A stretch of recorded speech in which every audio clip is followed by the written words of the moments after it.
Lars, 5. sigur á móti toppliðinu í deildinni. Hvað er að skapa þetta fyrir ykkur?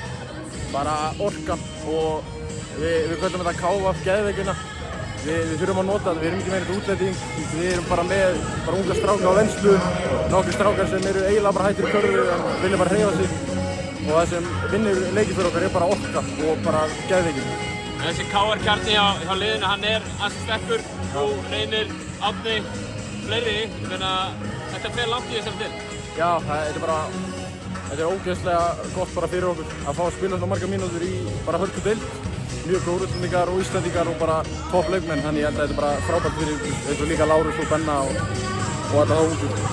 Það er svolítið hægt að staða tímabilinu allavega svona í wins og losses kategóriðinni.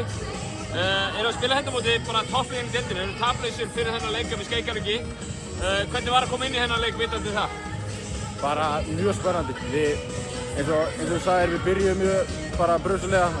Það vantaði Frikka, það er smá svona, hann var mjög stór partur af liðinu okkar. Þannig við þurftum bara aðlaga stöðum og hver átt að gera hvað. Og við erum búin að vera í hörku leikum bara á móti eiginlega öllum liðunum.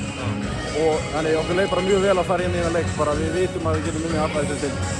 Þið KR-gaurar, þú ert einu sem ert yfir 30 stigum en þið eruð allir nálægt 30 piece hérna í kvöld. Hvað er að gerast? Þetta er bara, sko, þótt að ég er með ykkur 32 stig og Reynir með 26 eða hvað sem þetta var, þá voru allir ógeðslega mikilvægir í sigri. Illugi frábær varnarlega, Nóri skoraði ekki mikið en hvernig hann stjórnar leikinn og hægir leikinn, bara frábært að hafa. Þannig stigin eru bara plús en það er svo margt annað sem skapar henni sigur. Kæra þakkir Lars og gangi ykkur vel með framhaldið. Gekka, takk.